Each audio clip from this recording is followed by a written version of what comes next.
only, जब भी stress आए और यदि आपको नहीं समझ में आता है कि हमें वर्तमान में कैसे जीना है, तो सिर्फ आप अपनी श्वास पर अपने ध्यान को केंद्रित कर दीजिए। आप पूरी तरह से अपनी ब्रीथिंग को, अपनी श्वास को देखने लग जाइए, आपका तनाव 5 सेकंड में कम हो जाएगा। सेकंड है, फर्स्ट है वर्तमान में जिए। सेकंड, यदि आपका स्ट्रेस बढ़ता है तो कभी भी एकांत में न रहें, क्योंकि जब हम एकांत में रहते हैं तो हम लगातार उसी बारे में सोचने लगते हैं, भीतर ही भीतर घुटते रहते हैं। जब हम लगातार किसी विषय के बारे में सोचते हैं, जैसे लगातार मान लीजिए कि आपको कहा गया ये 1 गिलास पानी है छोटा सा, आप जरा इसे पकड़ लीजिए। आप उस 1 गिलास पानी को पकड़ते हैं। अब कितनी देर तक उस पानी के गिलास को पकड़ सकते हैं?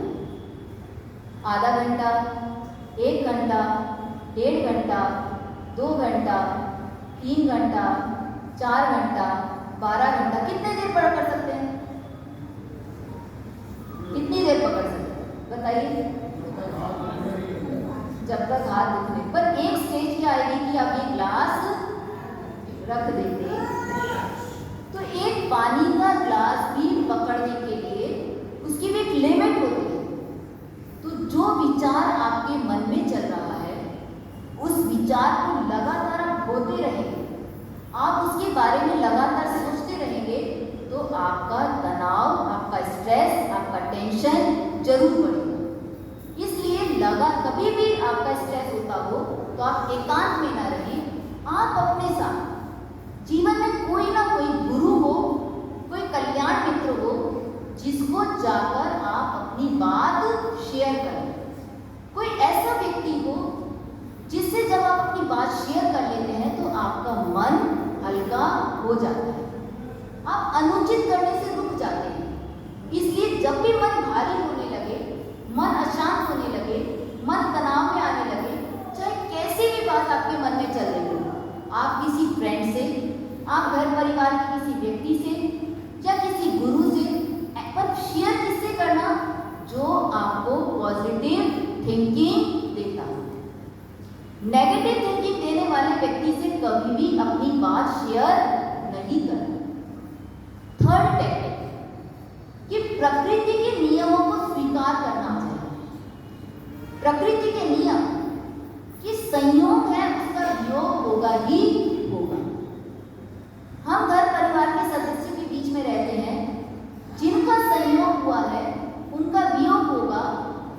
हो सकता है वो आपके बहुत निकटस्थ हो, जिसका वियोग हुआ वो आपके लिए बहुत उपयोगी हो, पर अब वो गया हुआ व्यक्ति वापस नहीं आ सकता। प्लेन क्रैश हुआ, कितनों के पूरे परिवार चले गए, व्यक्ति कितने दिन आंसू बहाएगा? बार बार यदि उस बात को याद करेंगे तो हमारा माइंड का लोड बढ़ जाएगा। तो प्रकृति का नियम है, संयोग के संसार में कोई ऐसा व्यक्ति नहीं है जिसके साथ कोई दुर्घटना घटित न होती। हर व्यक्ति के साथ कुछ ना कुछ अघटित होता ही रहता है। तो हम बार बार उन विचारों में न बहें, हम प्रकृति के नियमों को स्वीकार करें। या तो हम ये सोचें कि जो होता है वह अच्छे के लिए होता है। आप मान के चलिए 50% फॉर्मूला ये लागू होता है कि जो होता है वो अच्छे के लिए होता है। आप सभी ने अभी पढ़ा होगा कि जब प्लेन क्रैश हुआ, एक लड़की जिसको लंदन या कहीं जाना था, तो बहुत टेंशन में थी कि मेरी गाड़ी, मेरा प्लेन कहीं मिस ना हो जाए, मेरी फ्लाइट कहीं छूट ना जाए। पर जैसे ही वो एरोड्रम पहुंची, फ्लाइट लैंड कर चुकी थी, पर जब उसे पता चला कि प्लेन क्रैश हो चुका है तो क्या हुआ? उसका सारा दुख खुशी में बदल गया।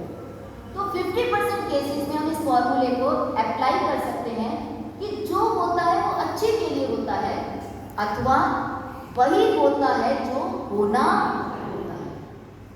जिसे यहाँ पे किसी ने कहा था कि स्वीकार कर ले, कि हम स्वीकार कर लें, प्रकृति के नियमों को हम व्यवहार करने की आदत बना लो।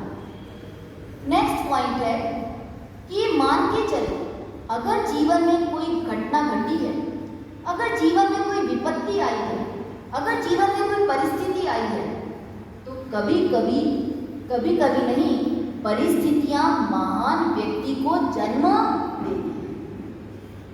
बल्ब का आविष्कार किसने किया था? थॉमस किसने किया था? एडिसन। एडिसन कितनी क्लासेस पढ़ा था, कहाँ तक की उसकी एजुकेशन थी, आपको पता है?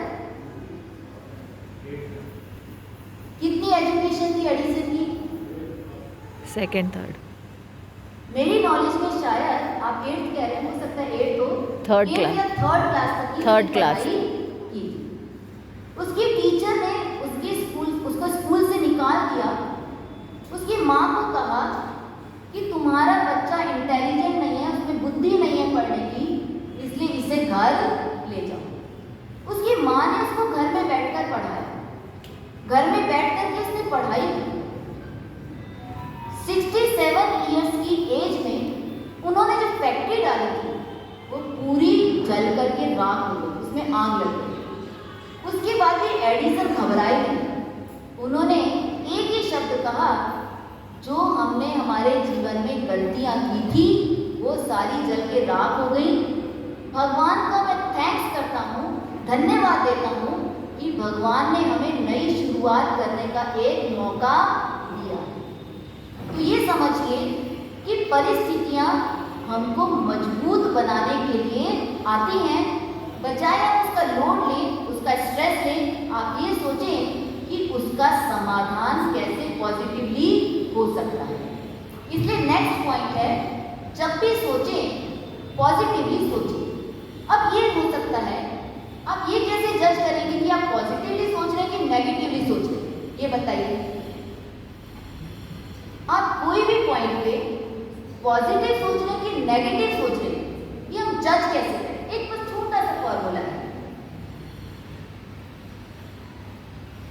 कैसे जज करेंगे?